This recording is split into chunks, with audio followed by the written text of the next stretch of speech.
Criminal Court, an arrest warrant for Netanyahu. Initial information is, of course, very limited. He issued an arrest warrant. At the same time, the former defense minister, the arrest warrant is applicable to Yoav Gallant as well. There is information that there are grounds, there is evidence that they committed crimes. The same decision was taken. It was also taken for al-Masri. These verdicts are expected to be in the best interests of the state. Among the crimes committed by Netanyahu and Gallant, hunger, a piece of equipment employed in combat. Let's repeat, the International Criminal Court has strong evidence that a crime has been committed. These are obvious, the decision taken. What is the benefit to the victims and their families? What is the justification? Issued arrest warrants for former Israeli Defense Minister Yoav Gallant and Israeli Prime Minister Netanyahu. On the one hand, of course, there are efforts for a ceasefire. Before U.S. President Biden leaves office, Israel and Lebanon is making an effort to achieve a ceasefire between Hezbollah. Hezbollah leader Naim Qassem said the ceasefire is in Israel's hands. All eyes turned to Biden's senior envoy today. In the statement made yesterday within the framework of those contacts, the statement from the U.S. representative side said that we were close to a ceasefire. Now we are talking about these periods. The United States of America is on the ground to end the conflict between Israel and the Lebanese IDF. Amos Hochstein, a senior advisor to U.S. President Joe Biden, initiated discussions in Beirut, the capital of Lebanon. He conveyed that he had achieved progress during his conversations with Nabi Berri, the Lebanese parliament speaker. Prior to departing for Israel, Hochstein shared positive sentiments, emphasizing that he perceived a genuine opportunity to bring the conflict to an end. Initial progress has been made. That is why I will go to Israel to finalize the agreement. Israeli Foreign Minister Gideon Sarsa argued that a possible ceasefire with Hezbollah should give his country freedom of action in Lebanon in case of violations. Hezbollah leader Naim Qassem said the ceasefire was in Israel's hands. Can we anticipate that these negotiations will lead to a ceasefire and a swift end to the fighting? No one can provide a definite assurance on that, as it mainly hinges on the Israeli response and the level of commitment shown by Netanyahu. The Israeli airstrikes in southern Lebanon are ongoing. Throughout the night, the warplanes conducted bombings in the outskirts south of Beirut. So the Biden administration is supposedly making a peace effort, but let's underline that on the Ukrainian front, it has given permission to almost start a third world war. Putin's Kremlin is breathing fire, and there is information that Russia used intercontinental ballistic missiles for the first time. We will come back here, but as we said, the U.S. Biden's representative is working with Lebanese Hezbollah between Israel while making a so-called effort for a ceasefire. The UN Security Council once again blocked the ceasefire in Gaza, where genocide continues.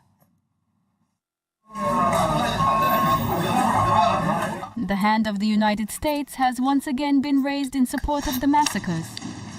The United Nations Security Council convened a meeting to decide on the ceasefire agreement for Gaza. The proposal called for an immediate cessation of violence in the region and a durable ceasefire. Additionally, it emphasized the importance of resolving the issue of hostages currently being held captive by Hamas. Of the 15 nation members, 14 voted in favor of the call for peace. Unfortunately, the United States, one of the 5 permanent members of the UN Security Council, once again hindered the progress towards ending the conflict. The U.S. Deputy Representative to the United Nations used a veto to block the ceasefire and perpetuate the war. This marks the 4th instance where the United States has vetoed a newspaper ceasefire resolution in the United Nations Security Council.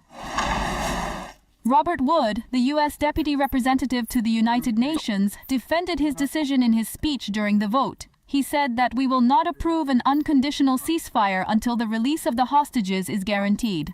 Majed Bamia, the Palestinian deputy representative to the United Nations, lashed out at the United States after the vote. The so-called newspaper was a lesson to the U.S. that wants peace.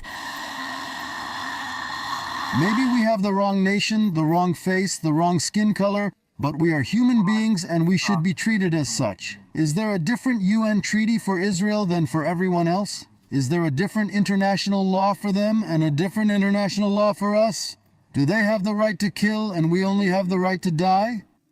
Hours after the U.S. vetoed the newspaper ceasefire, Hamas issued a statement. There will be no hostage swap deal until the war ends, Hamas's interim newspaper leader Khalil al-Hayya said.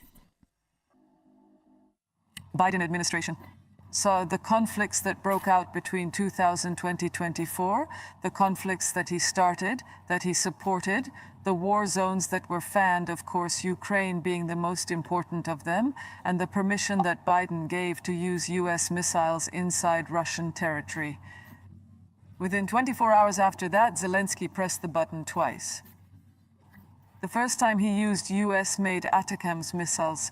In the second one, before 24 hours had passed, the British fired Storm Shadows and hit Russian territory. As you know, in return for this authorization, had lowered the threshold of nuclear doctrine. Even if a country is attacked with a ballistic missile, and even if it is not a NATO ally, it will never be attacked without NATO's support. That we will be deemed to have declared war against NATO because it cannot do so. With a nuclear missile, with a nuclear weapon. Of course, eyes turned to Russia immediately afterwards. Yesterday, there was an alarm on the U.S. front, on the U.S. intelligence front, even with the U.S. embassy in Europe. Embassies was closed as of yesterday in Kiev, in Ukraine. Russia is about to attack. In fact, yesterday it was said that it will definitely attack today, tonight, until the morning. That expected attack came. In fact, Ukraine claims that Russia used intercontinental ballistic missiles for the first time.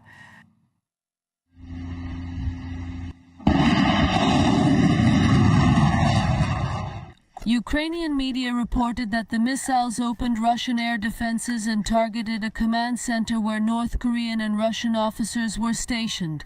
The Russian Defense Ministry announced that 2 Storm Shadow missiles were shot down.